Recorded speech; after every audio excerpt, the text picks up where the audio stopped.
Estimados estudiantes, una vez más los saludo por este medio y a su vez el día de hoy vamos a conversar acerca de las funciones trigonométricas inversas y los números complejos. Una breve introducción. Tenemos la siguiente pregunta. ¿Qué tipo de función modela el movimiento de un resorte? Aquí tengo, por ejemplo, un resorte que cada vez se va estirando y se va comprimiendo. En el eje Una horizontal encíclica. tenemos el tiempo en el cual transcurre el movimiento armónico de este resorte. Y en el eje vertical tenemos la posición. Cuando el resorte se comprime, le daremos posición 10 y en su mayor estiramiento, posición menos 10. Claramente, si el resorte está estirándose y comprimiéndose, las posiciones van a ir cambiando. En el pasar del tiempo, ¿no es cierto? Hay un momento en el cual el resorte empieza en 0, su posición, luego llega a la posición 10, ¿no es cierto? De ahí va bajando a la posición menos 10, de ahí va subiendo a la posición 10, va bajando a la posición menos 10 y así sucesivamente.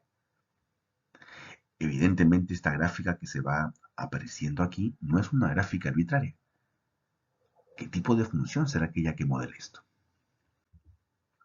Habrá un quizzes que trabajarán en la clase, en su clase de teoría. Logro de la sesión.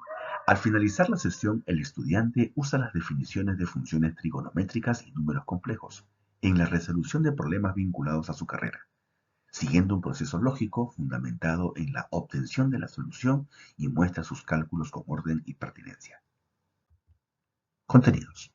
Tenemos lo que es la función seno, la función coseno, la función tangente y funciones trigonométricas inversas. Función seno. La función seno es aquella función cuya regla de correspondencia es f de x igual 0 de x. Los valores de x o el dominio de la función, los valores de x pueden ser cualquier número real. Mientras que el rango de la función, ¿no? Los valores del seno de x, las imágenes, van de menos 1 a 1. El periodo vale 2pi. Tenemos este pequeño cuadro, ¿no? Donde si usted reemplaza menos pi medios en la regla de correspondencia, en el x, seno de menos pi medios sería menos 1. Si usted reemplaza, por ejemplo, pi cuartos en la regla de correspondencia, seno de pi cuartos en lugar de x pone pi cuartos, le sale raíz de 2 sobre 2. Y así sucesivamente. Todos estos valores pueden ser hallados fácilmente usando una calculadora científica. Aquí tenemos la gráfica. Este es el eje x, este es el eje y. Por ejemplo, cuando x es 0, seno de x es 0, que sería este punto, 0,0. Cuando x es pi medios, el seno de x vale 1, que sería este punto. Para pi medios, el seno de x es igual a 1. Cuando x es igual a pi, el seno de x es igual a 0. Cuando x es igual a pi, el seno de x es igual a 0. Y así yo voy colocando cada puntito en el plano cartesiano y voy trazando la curva. Y justo el comportamiento de la curva es análogo al movimiento armónico que tenía nuestro resorte. Cuando acá dice que el periodo de 2pi, se refiere que cada 2pi unidades en el dominio, la gráfica se va repitiendo. Por ejemplo, en nuestro caso, yo tengo que aquí va de 0 a 2pi, y el comportamiento de 0 a 2pi es de esta forma. Crece, ¿no?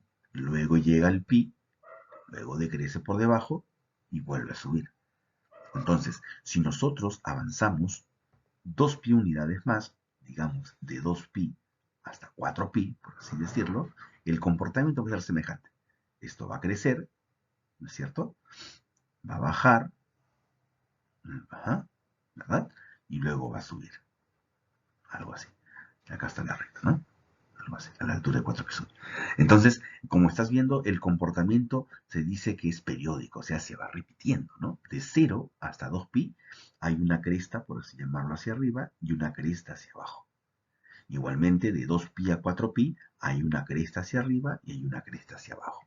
Entonces, cuando nosotros recorremos de 0 hasta 2pi unidades en el eje X, el comportamiento de la función es lo mismo cuando yo corro de 2pi a 4pi, es 2pi unidades más, ¿no? Entonces, cada 2pi unidades, el comportamiento de la función es periódico. Se repite. En ese sentido, me dice que el periodo vale 2pi. Función seno. Función coseno. La función coseno tiene como regla de correspondencia f de x igual a coseno de x. Igualmente el valor de x puede ser cualquier número real, viene a ser su dominio. Y cuando yo reemplazo en el x los números reales, el valor de la función, o sea el rango, oscila de menos 1 a 1. El periodo de la función también es 2pi. Veamos eso. El dominio de la función, o sea los x, pueden ser cualquier número real. Si le pongo el x0, sería coseno de 0 y eso te va a salir 1. Si el x fuera pi medios, coseno de pi medios te saldría 0. Y así sucesivamente. Una vez más, recalco, estos valores pueden ser hallados fácilmente con una calculadora científica. Aquí tenemos la gráfica. Cuando x es igual a 0, el f de x, el coseno es 1. Acá está. Cuando el x es 0, la función coseno pasa por el número 1 del eje y. Cuando el x es igual a pi medios, la función coseno pasa por el número 0. Y acá lo tenemos. Cuando el x es pi medios, la función coseno pasa por el y igual a 0. Cuando el x es igual a pi, la función coseno pasa por el menos 1. Cuando el x es igual a pi, la función coseno pasa por el número menos 1. Y ahí está. Como tú puedes ver, vas trazando la curva que pasa por esos puntos y se genera la función coseno. El dominio es cualquier número real. Yo puedo asignar cualquier número real, cualquier valor de x, y siempre tendré un punto para la gráfica de la función asociado a ese valor de x. Por otro lado, el rango de la función, fíjate, la función toma su valor más alto en el número 1 y toma su valor más alto en el número, perdón, el más alto en el número 1 y el más bajo en el número menos 1. Por eso que el rango oscila de menos 1 a 1, como ves acá. El periodo igual es 2pi, un análogo al caso anterior. Si voy de 0 hasta 2pi, la función se comporta de esta forma. Y si yo avanzo 2pi unidades más, el comportamiento va a ser el mismo. Por ejemplo, si yo avanzo de 2pi hasta el 4pi, ¿no?, que sería avanzar, como quien dice, 2pi unidades más, la gráfica tendrá una forma semejante, ¿no? La gráfica va a ser así más o menos. Esta gráfica va a ir bajando, digamos así, ¿no? Luego va a subir, llegar por acá, y luego sube. A la altura del 4pi, llega una parte alta y luego va a empezar a bajar, ¿no?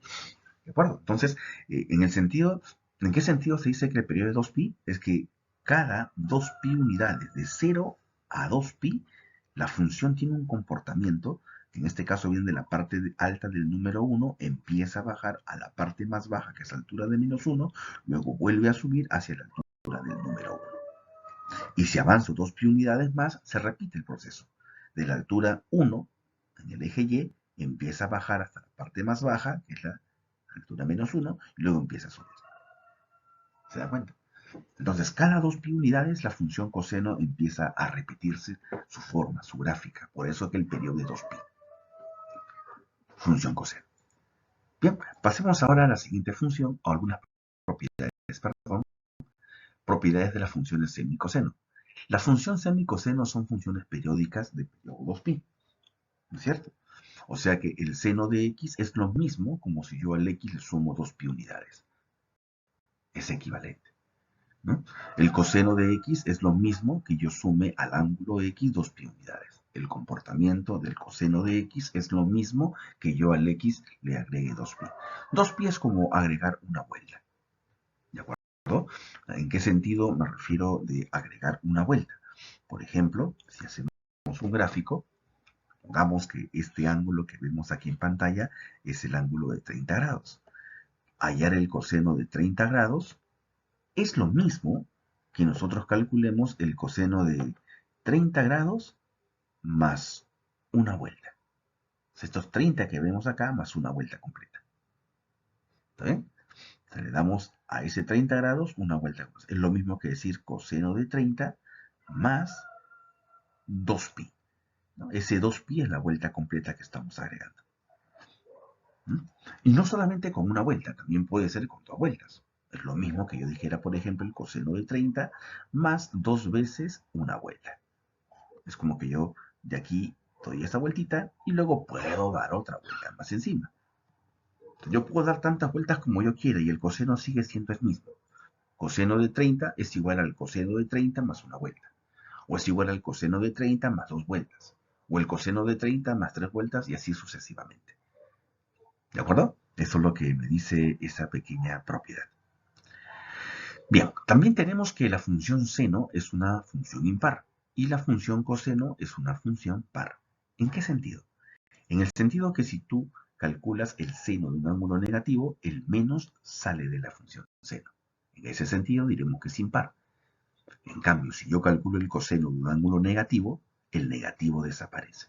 Coseno de menos x es igual a coseno de x. En ese sentido diremos que el coseno es una función par. También se cumple que si tú le agregas al x una media vuelta, un valor de pi, el seno de x más pi es igual al menos seno de x. ¿No? El valor de pi desaparece y el x cambia. Se le pone delante del seno negativo.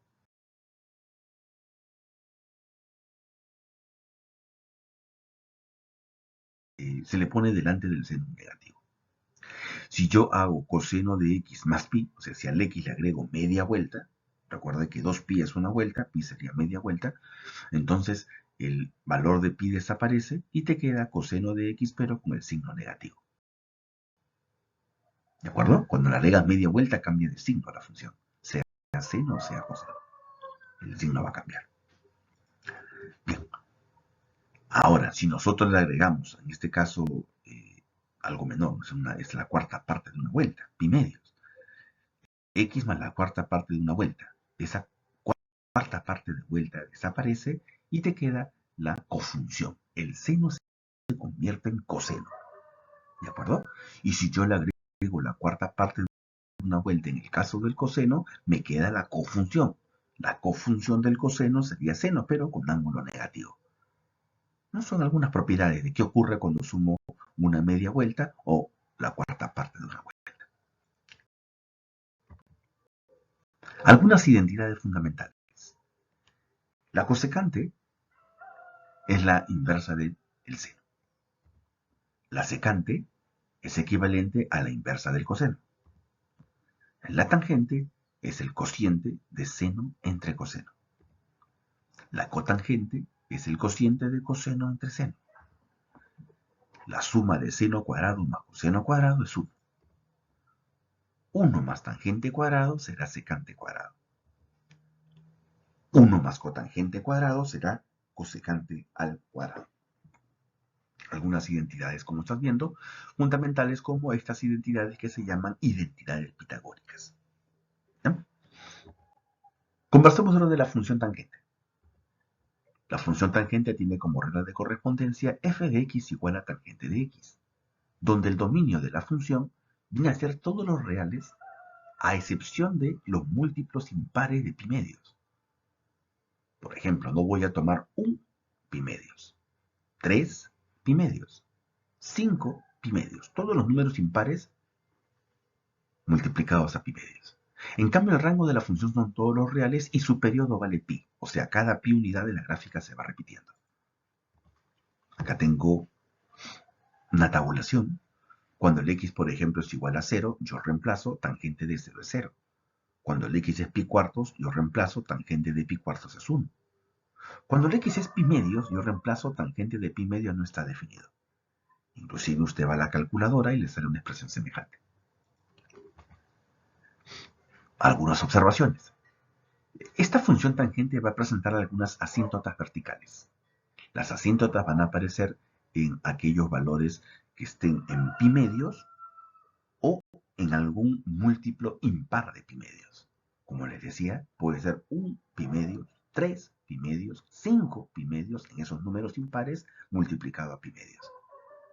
La función tangente va a intersectar al eje x, en el eje x en los valores de pi o múltiplos de pi. En 1pi, 2pi, 3pi, 4pi, allí intersecta la gráfica en el eje x. Por otro lado, no olvidar que la función tangente es una función impar. Eso significa que si yo le pongo un negativo delante del x, esto es lo mismo que yo el negativo lo retire y me quede menos tangente de x. En ese sentido se llama función impar. Miremos la gráfica. Por ejemplo, el 0, 0. ¿No? Acá es este punto 0, 0. Cuando el x es pi cuartos, la tangente vale 1. Acá está. Cuando el x es pi cuartos, la tangente vale 1. ¿Te das cuenta? Cuando el x es menos pi cuartos, la tangente vale menos 1. Acá está. Cuando el x es menos pi cuartos, la tangente vale menos 1. Y la gráfica toma esta forma. Y nota qué ocurre en el valor x igual a pi medios. En x igual a pi medios no hay un punto asociado a la gráfica. Es más, conforme yo me acerque más a pi medios, la gráfica cada vez más se va pegando a esta recta vertical llamada asíntota de la función. Y no solo ocurre eso en pi medios, sino en un múltiplo impar. Por ejemplo, en 3 pi medios ocurre eso. Y lo mismo ocurrirá en 5 pi medios. Y en 7 pi medios y así sucesivamente. Entonces, en esos múltiplos impares de pi medios, la función tangente no está definida. Esos puntos se los quito. Esos son las rectas asíntotas. ¿No es cierto? Función tangente. Bien, pasemos a conversar ahora acerca de la función seno inversa. La función seno de x, que viene representada por esta gráfica, ¿será una función inyectiva? Bueno, recordando nosotros la teoría de función inyectiva, para ver si es inyectiva o no, tendríamos que trazar una recta horizontal. Si la recta horizontal corta en más de un punto la gráfica, en este caso lo corta en este punto, lo corta en este punto y lo corta en este punto, entonces esa función no sería inyectiva. Sin embargo, si nosotros quisiésemos hallar la función inversa de la función seno, nosotros necesitamos que dicha función sea inyectiva. Pero podríamos restringir la función.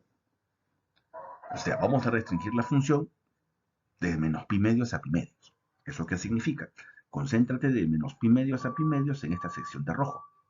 Y claramente, esta sección de rojo sí es una función inyectiva. Se ve con claridad, ¿no es cierto? Si tú trazas cualquier recta horizontal, corta solo en un punto. Ahora, en esa función de rojo yo puedo hallar su función inversa. La función inversa de esta función de rojito viene a ser la gráfica de esta función azul. Si recordamos nosotros, para hallar la gráfica de una función inversa, nosotros tenemos que trazar una recta diagonal, la recta identidad, la recta y igual a x, que es esto de acá, y igual a x. Entonces, si yo tengo, por ejemplo, un punto de color rojo, en la gráfica de rojo, yo hago una reflexión con respecto a la recta de verde y genero el punto de color azul. Si yo tomo otro punto de color rojo, vía la recta de verde lo reflejo y me sale acá. Tomo un punto de color rojo, miro la recta de verde, lo reflejo y está acá. Y así voy generando puntos que van a calcular la gráfica de la curva de azul. Entonces, con la curva de rojo yo puedo generar, ¿no? Con la curva de rojo, que es la función seno, yo puedo generar su inversa, que es seno a la menos 1, como se va a denotar. Entonces, si tengo y igual a seno a la menos 1 de x, el x sería, o se cumple la regla que el seno se puede despejar, y el x sería el seno de y. Por ejemplo, para que se pueda captar la idea de qué es lo que estamos haciendo, supongamos me dicen, ¿no? Calcule el valor de y de tal manera que sea el resultado de seno a la menos 1, por ejemplo, de raíz de 2 sobre 2. ¿Qué significa hallar la función inversa? ¿No? Entonces, yo debo buscar un ángulo. Y es un ángulo. De tal manera que el seno de ese y me genere ese número real raíz de 2 sobre 2. ¿Ok? Hay que calcular un ángulo. Como dice aquí la relación, ¿no? El seno se despeja en el y. El seno de y tiene que dar raíz de 2 sobre 2. Entonces, ¿quién es ese y? Con un poco de paciencia podremos notar que el valor de y tiene que ser, evidentemente, 45 grados. ¿Ok? Entonces, la función inversa del seno calcula un ángulo. En este caso, calcula el ángulo de 45 grados. ¿Quién es el ángulo? Como se estaba mencionando, de tal manera que el seno de ese ángulo me dé este valor real. Entonces aquí, ¿quién es el ángulo y? De tal manera que el seno de y me dé este valor x. ¿No? Algunas notaciones, la función inversa del seno, si f de x es seno de x, la inversa sería f a la menos 1, que es seno a la menos 1, o también el arcoseno sería, arcoseno.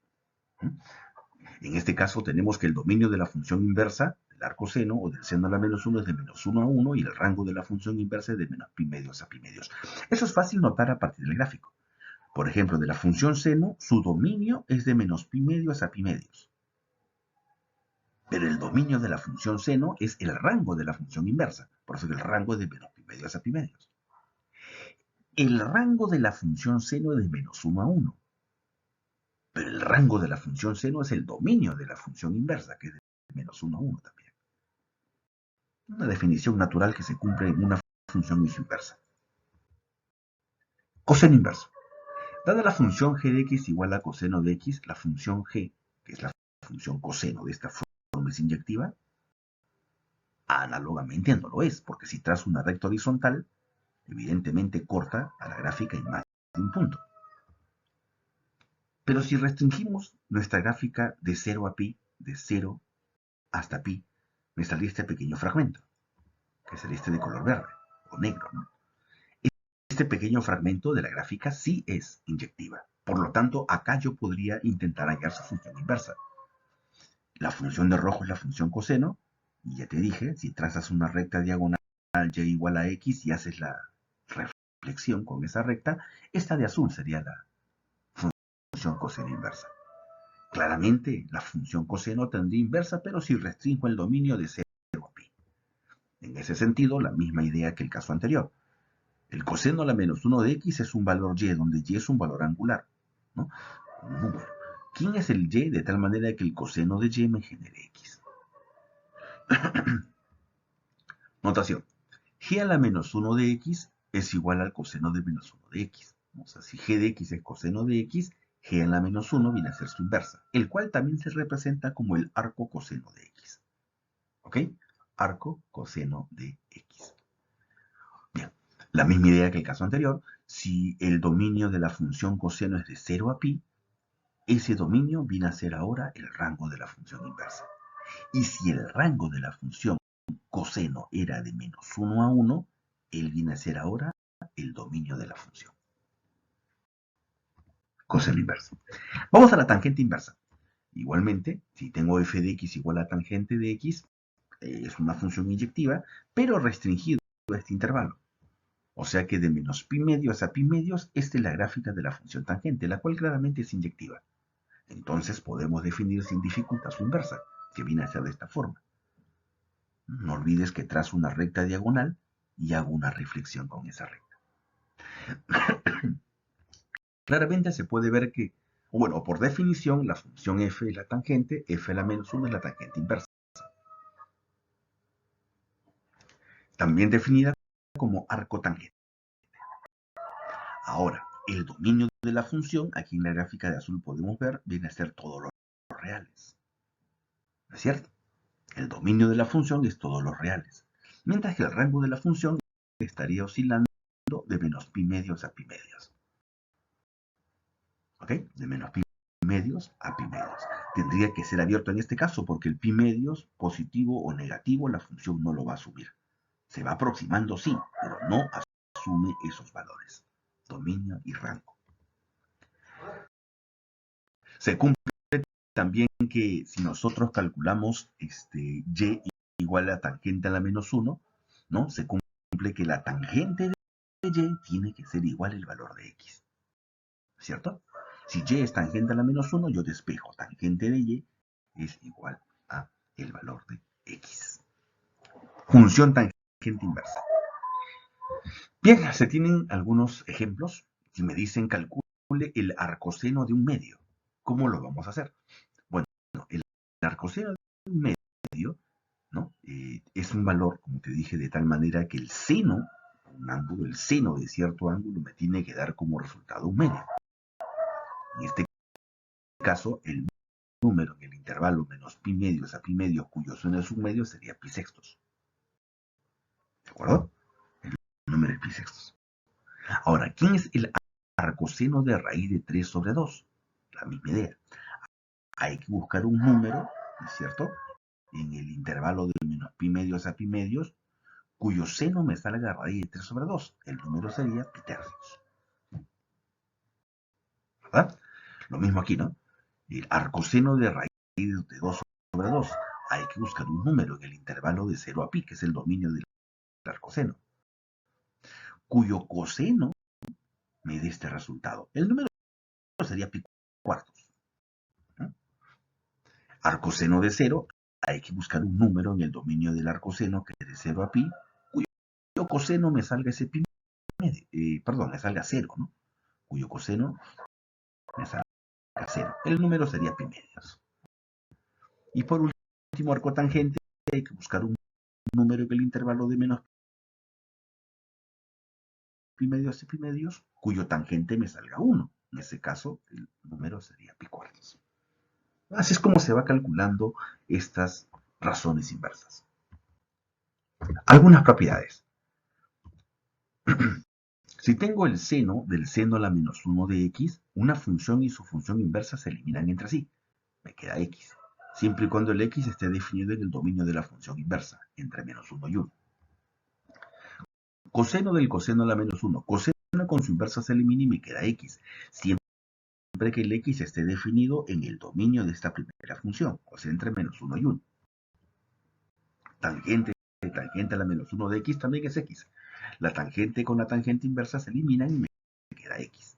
Siempre que el x esté definido en el dominio de tangente a la menos 1, que sería todos los reales.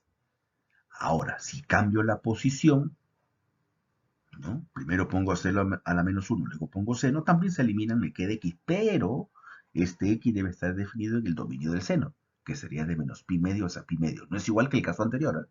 En el caso anterior, el x está definido en el dominio de seno a la menos 1, que es de menos 1 a 1. En este caso, el x está en el dominio de seno, que es de menos pi medios a pi medios. Coseno a la menos 1 de coseno de x, el coseno y su inverso se elimina, me queda solo x, siempre que el x esté definido en el dominio del coseno, de 0 a pi. Recuerda que el dominio es un dominio restringido, de tal manera que exista la inversa. Tangente a la menos 1 con tangente se elimina, me queda solo x, siempre que el x esté definido en el dominio de la tangente, de menos pi medios a pi medios. ¿Ok? Un ejemplo. El Festival del Globo Aerostático que se organiza cada año en Phoenix, Arizona, es un evento popular. Un ingeniero asistente al evento ve que un globo se está elevando desde el suelo a 500 pies desde donde él se encuentra. Escribe θ como una función en términos de la altura s del globo respecto del suelo. Aquí está. Aquí tengo la vista que vamos a dar al globo y esa se encuentra a 500 pies a una altura s del suelo y lo ve con un ángulo de inclinación de θ. Me piden escribir este ángulo θ en función de esta altura. Solución. Claramente de la gráfica se ve que la tangente de θ sería cateto opuesto sobre cateto adyacente, o sea, S entre 500. ¿No es cierto? Sería S entre 500. Entonces, para poder calcular el ángulo θ, podríamos aplicar tangente a la menos 1 a cada uno de los lados, tanto a la izquierda como a la derecha. Pero tangente a la menos 1 con tangente se dan a eliminar. Me quedaría solamente el ángulo θ, ¿cierto? El ángulo θ. Ahí está. Quedando θ, acá me queda tangente a la menos 1 de S entre 500. Y tal como me pedían, ¿no? Me pedían escribir θ como función de la altura S del globo. Y acá está. θ está escrito en términos de la altura S del globo. Problema resuelto. Bien, vamos a conversar ahora acerca de lo que es los números complejos. Introducción. Los números complejos se usan en la ingeniería electrónica y en otros campos para una descripción adecuada de las señales periódicas variables. En la ingeniería química se usa el número I, ya que aparece explícitamente en la ecuación de onda de Schrödinger, que es un fundamental en la teoría cuántica del átomo. También aparece en la ingeniería aeronáutica, ¿no? Los números complejos se han aplicado para el diseño de las alas de un avión. Se tienen muchas aplicaciones, ¿no? En la aeronáutica, la química y en la ingeniería electrónica. Un tema bastante interesante. ¿Qué es un número imaginario? ¿Qué relación tienen los números reales con los números complejos? Detalles que iremos aprendiendo en el desarrollo de la breve exposición de hoy. Tendrán un pequeño quiz que desarrollarán también en su clase respectiva. ¿De acuerdo? Vamos al logro de la sesión. Al finalizar la sesión, el estudiante resuelve problemas sobre números complejos haciendo uso de sus propiedades y operaciones con números complejos en un contexto real de forma coherente. Contenidos. Veremos qué es un número complejo, su definición, su módulo, operaciones gráficas. Números complejos, veremos lo que es fórmula de Moyuré, potencia y raíces de un número complejo. Bien. El conjunto de los números complejos se denota con el símbolo C y está formado por todos los elementos de la forma A más B por I. De esta forma se va a representar un número complejo donde la A y la B son números reales y este I es un número que tiene la propiedad cuyo cuadrado me da igual menos 1. A ese I se le va a llamar un número imaginario. Es un número muy particular porque al elevar al cuadrado te sale negativo. Notación. Si un número complejo se representa como A más B por I y lo nombramos como símbolo Z, cuando me digan hay R de Z significa parte real de Z, o sea, el valor de A. A ese A se le llama la parte real. Y la parte imaginaria que se representa IM de Z, la parte imaginaria es el valor de B. Parte real, parte imaginaria. Por ejemplo, si Z es 3 más 5i, la parte real sería el número 3.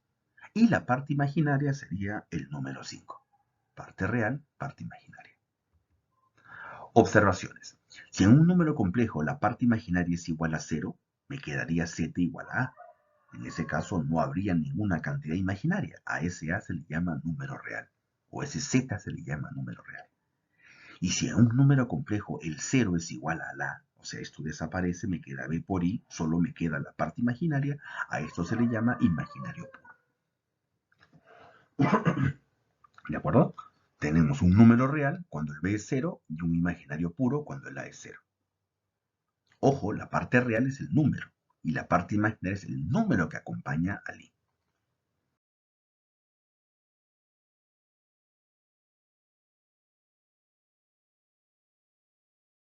Parte real, el número 3, parte imaginaria, el número 5. Bien, vamos a la igualdad en dos números complejos. ¿Cuándo decimos que dos números complejos son iguales? Para que dos números complejos sean iguales, la parte real A y C tienen que ser los mismos. Y la parte imaginaria B y C y D también tienen que ser los mismos. Deben de coincidir. Representación gráfica. Los números complejos se pueden representar en un plano complejo, que está compuesto por un eje real y un eje imaginario. Por ejemplo, si yo quiero representar gráficamente x más y por y, haríamos lo siguiente. Trazo una recta horizontal, que le vamos a llamar eje real, una recta vertical, que le llamamos eje imaginario, el x se ubica en la parte real y el y en la parte imaginaria. Trazo una recta vertical a la altura de x y una horizontal a la altura de y. La intersección de los puntos me genera el número complejo x más y por y. Por ejemplo, por ejemplo, por ejemplo, tenemos lo siguiente. Grafique los siguientes números complejos. 3 más 2i y menos 3 más 5i. Vamos a graficarlo.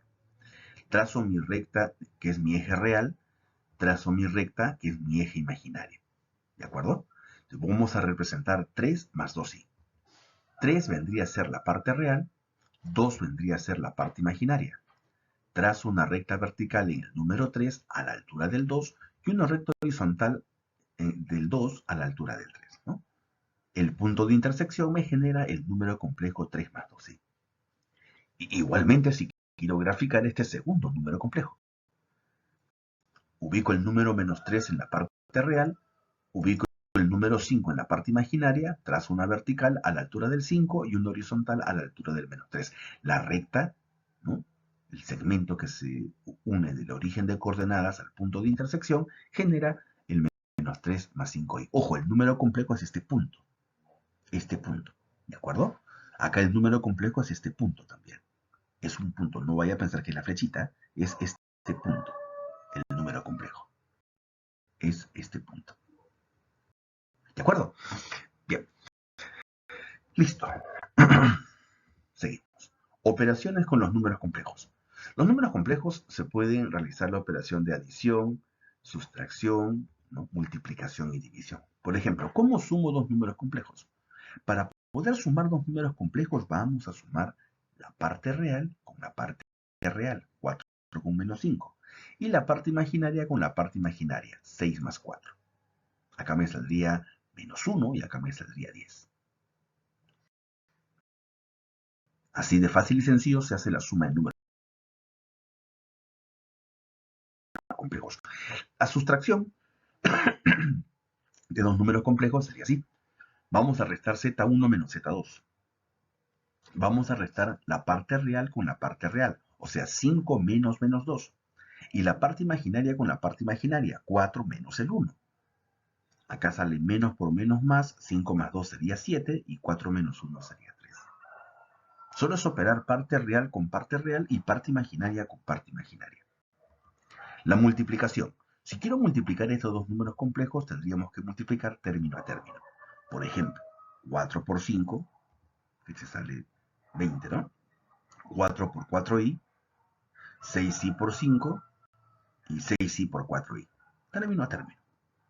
Multiplicamos, tenemos 20, 4 por 4, 16, 6 por 5, 30, pero como tú sabrás, al juntar 16 más 30 te sale 46. Acá sale 24 i al cuadrado.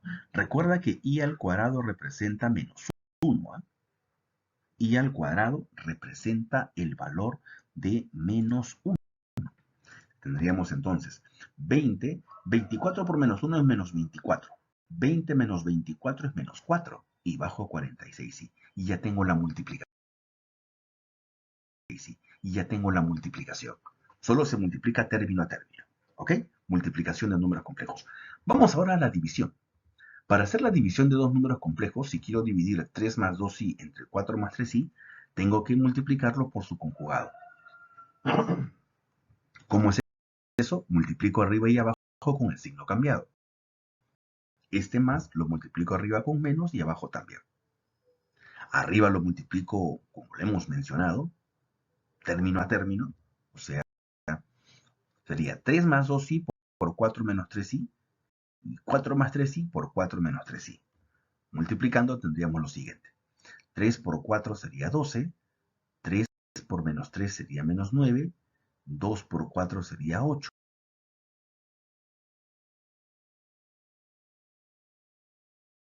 3 por menos 3 sería menos 9, 2 por 4 sería 8, 2i por 3i, 6i cuadrado. Y en la parte de abajo tenemos una diferencia de cuadrados. ¿De acuerdo? De abajo tenemos el 4 elevado al cuadrado menos 3i elevado al cuadrado. ¿Ok? Me sale diferencia de cuadrados. ¿Por qué? Porque uno se está sumando y otro se está restando. Al multiplicar suma por diferencia sale diferencia de cuadrados. Reduciendo todo tendríamos acá, por ejemplo, menos 9 más 8 se resta, me sale menos 1i. No olvide lo que acabamos de mencionar. El i al cuadrado representa el número menos 1. Entonces, menos 6 por menos 1 sería más 6. Y si yo sumo el número 6 con el número 12, te va a salir 18.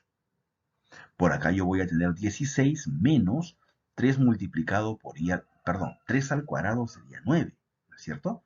Aquí me estaba equivocando. 3 al cuadrado sería 9 y i elevado al cuadrado sería menos 1. Entonces, menos por menos sería más, 16 más 9 sería 25. Y de esa manera, como estás viendo en pantalla, hemos obtenido la división de números complejos. ¿De acuerdo? Hemos multiplicado, siempre se va a multiplicar arriba y abajo con el signo cambiado. Se le llama el conjugado. Multiplico por su conjugado.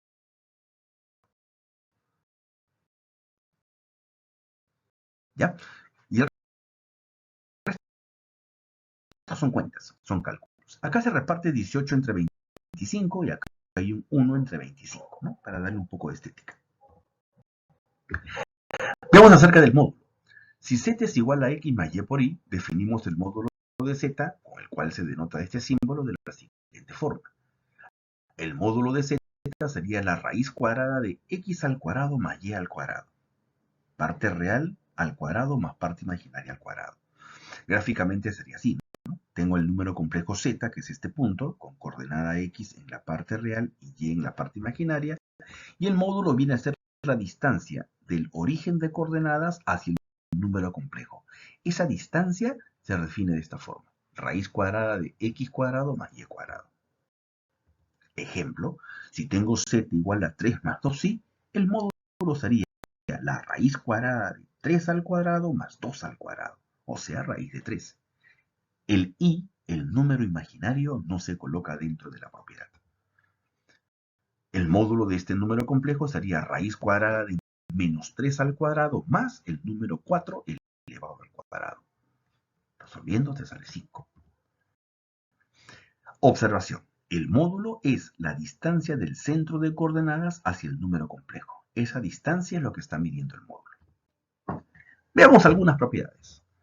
Si tengo dos números complejos z y w, se cumple que el módulo del número complejo es z multiplicado por su conjugado. ¿Eso qué significa?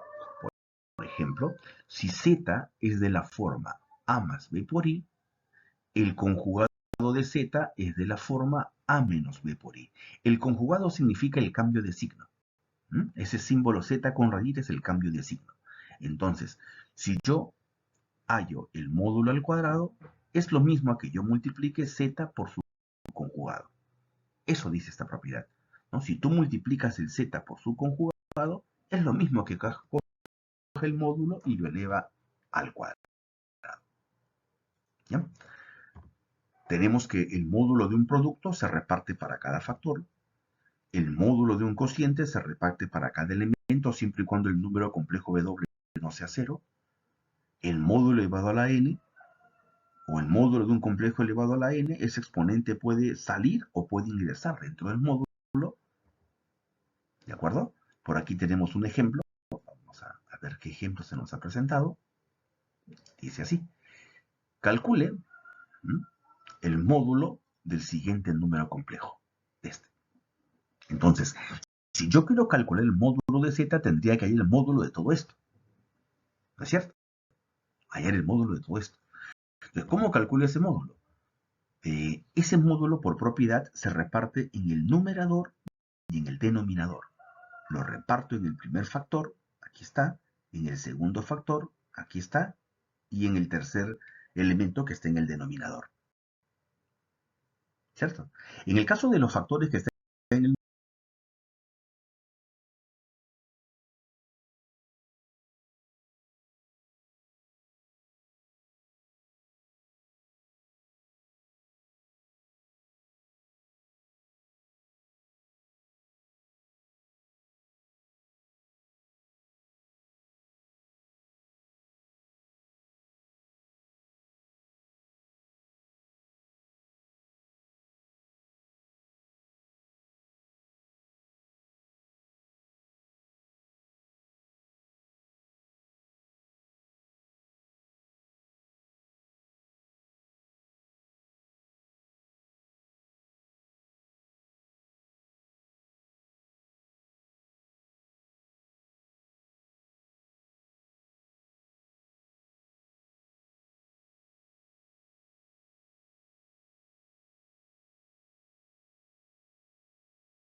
numerador, el cuadrado y el exponente 4 salen del módulo, ¿no? Por lo que hemos conversado. ¿Cómo calculo el módulo de 3 más 5i? La raíz cuadrada de 3 al cuadrado más 5 al cuadrado, con el cuadrado afuera. ¿Cómo calculo este módulo? La raíz cuadrada de 2 al cuadrado más menos 3 al cuadrado, elevado a la 4. Y este módulo, la raíz cuadrada de 3 al cuadrado más 4 al cuadrado. Esto ya se desarrolla y llegamos a este resultado. 1149,2.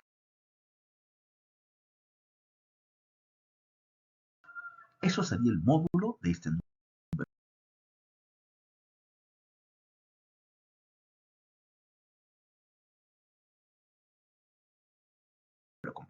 usando las propiedades que tenemos acá. Por ejemplo, cuando yo apliqué el módulo repartido arriba y abajo, usé la propiedad 3. Luego, arriba lo repartí para cada factor, usé la propiedad 2. Y cuando hay exponente, el exponente sale del módulo. En el caso del 2 y el exponente 4, usé la propiedad 4. ¿Se da cuenta? Solo con estas propiedades hay este módulo. Pasemos ahora a conversar sobre la representación trigonométrica de un número complejo. Si tengo el número complejo z igual a x más y por y, gráficamente, ya hemos dicho que es un punto en el plano donde x es la componente en la parte real y y es la componente en la parte imaginaria. Obviamente, el segmento que une el origen de coordenadas con el número complejo tiene un ángulo con respecto al eje real. ¿Es cierto? La distancia del origen de coordenadas al extremo x es x unidades y la distancia que hay de este extremo hacia la altura, ¿no?, del número complejo es y unidades. Entonces podemos establecer las siguientes relaciones. Ah, por cierto, recuerden que esta longitud del origen de coordenadas al número complejo es el módulo de z. A ese símbolo que hemos definido es el símbolo del módulo y a ese θ le vamos a llamar argumento del número complejo. Bien, se tienen las siguientes relaciones, ¿no? Del gráfico se tiene que el coseno de θ es cateto adyacente sobre hipotenusa. Vamos a establecer en este momento la representación trigonométrica, pero observe esto, ¿no? El coseno de θ es cateto adyacente sobre hipotenusa. Acá está. Donde si yo despejo, x sería módulo de z por el coseno de θ. El seno sería cateto opuesto sobre hipotenusa, donde si yo despejo, y sería módulo de z por el seno de θ. Y si yo reemplazo esto en la representación del número complejo, tenemos lo siguiente. En lugar de x, ponle módulo de z más coseno. Y en lugar de y, ponle módulo de z por el seno. Si yo factorizo el módulo de z, me quedaría coseno de θ más y seno de θ, ¿no? Por aquí falta colocar la variable y. Así, ¿no? Si yo factorizo el módulo y lo pongo al inicio, me quedaría coseno de θ más y seno de θ, que es lo que me quedaría dentro del paréntesis. Entonces, a este tipo de representación le vamos a llamar la representación trigonométrica.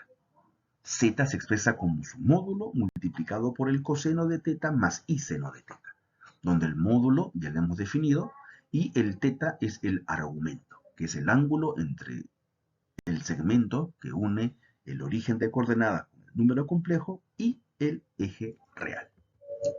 Por ejemplo, hay la representación trigonométrica de este número complejo. ¿Qué tenemos que hacer? Gráficamente también lo puedes ver. Ubicamos la parte real, que es el número 5, la parte imaginaria, que es 5 raíz de 3. Ahí tenemos nuestro número complejo. Hay un ángulo que se va a llamar argumento, ¿no es cierto? Entonces, podemos hallar, por ejemplo, la tangente de θ. La idea es hallar el ángulo y también hallar el módulo. Son dos cosas que hay que hallar, el ángulo y el módulo. El ángulo y el módulo. La tangente sería cateto opuesto, que es 5 raíz de 3 sobre cateto adyacente, que sería 5. La tangente sería ser raíz de 3. Ahora, ¿quién es el ángulo cuya tangente es raíz de 3? El ángulo sería 30 grados o también se puede colocar pi tercios, es equivalente. ¿Está bien? Ya tengo el argumento, que es 30 grados o también pi tercios. Ahora vamos por el módulo. El módulo sería la raíz cuadrada de 5 al cuadrado más 5 raíz de 3 al cuadrado. Calculamos todo esto y nos va a salir 10, haciendo cuentas. Entonces tenemos que la representación trigonométrica por fórmula es el módulo de z por el coseno de θ más y seno de θ. Pero el módulo me salió 10 y el ángulo o el argumento me sale pi tercios. Y este vendría a ser la representación trigonométrica del número complejo. ¿De acuerdo?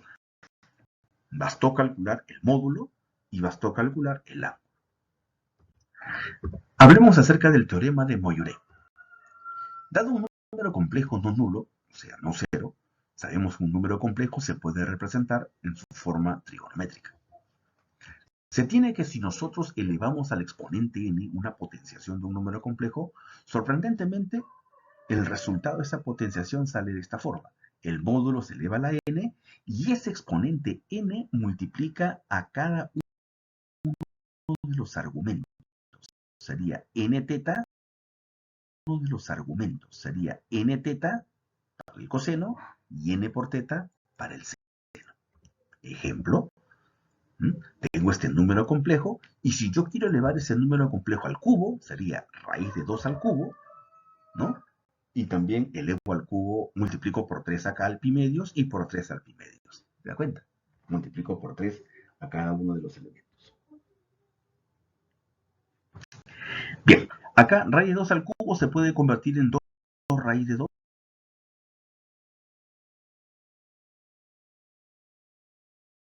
Raíz de 2. Acá esto se va a mantener y ya tendría entonces el número z al cubo. Por si acaso, raíz de 2 al cubo es como decir, por la duda, ¿no? Raíz de 2 al cubo es como decir raíz cuadrada de 8. ¿No? 2 al cubo es 8, pero 8 es como 4 por 2. Y la raíz de 4 sería 2, quedándote la raíz de 2, que es lo que vemos aquí, ¿no? Sale 2 raíz de 2. Bien, entonces el teorema de Moyure nos va a servir para calcular potencias de un número complejo. ¿Mm? Así como tenemos el cálculo de las potencias, también tenemos el cálculo de las raíces. Acá sin mucha atención. Si yo quiero calcular la raíz enésima de un número complejo expresado en su forma trigonométrica, esa raíz enésima viene a ser un complejo W. De tal manera que si ese W se eleva a la n, me tiene que dar el z. ¿Qué significa esto, no? Si yo quiero hallar la raíz enésima de z, eso me da un W. De tal manera que W a la n me tiene que dar z. Esto, ¿cómo lo vamos a hacer? En un ejercicio concreto nos van a dar el valor de z. Y nosotros tenemos que hallar W. La sugerencia va a ser, ¿no? Para poder encontrar una solución, vamos a tratar que este W se exprese en su forma trigonométrica, que es módulo de W coseno de beta más i seno de beta. El z también se puede expresar en su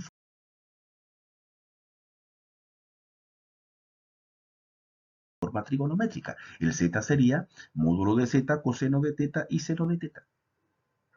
Lo que vamos a ver acá es una ligera demostración de cómo llegar a ese valor W.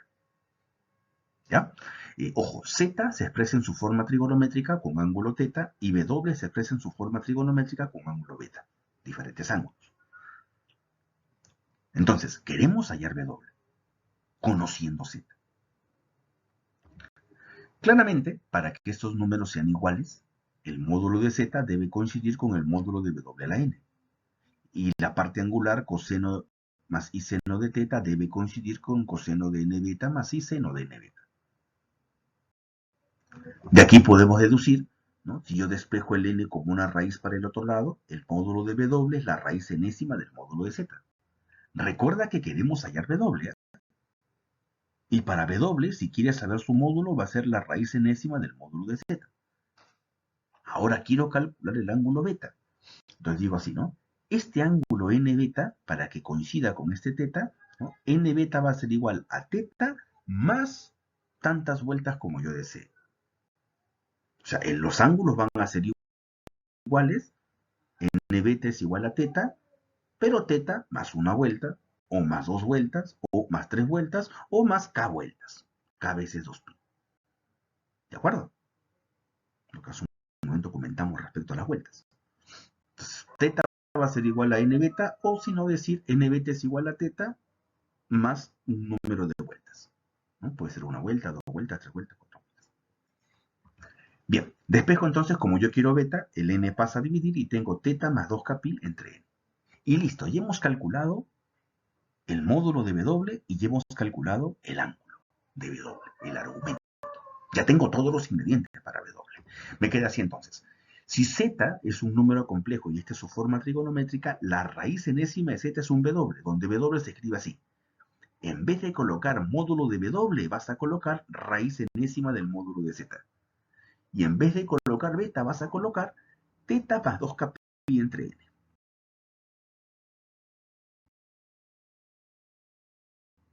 Donde ese k tiene valores, o sea, va a representar un número de vueltas, pero el número de vueltas en cantidad 1 menos que la raíz indicada. O sea, empieza de 0, 1, 2, 3, hasta 1 menos que la raíz solicitada. Bien, esta propiedad es la que vamos a usar para el cálculo de la raíz enésima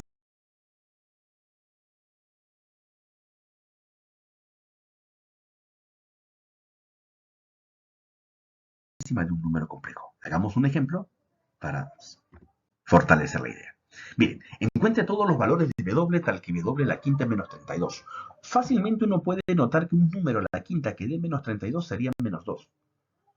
Claro, como número real. Pero hay otros números más cuya potencia me da menos 32, que no es menos 2, sino serán números complejos. Observe. Sabemos nosotros por propiedad, ¿no?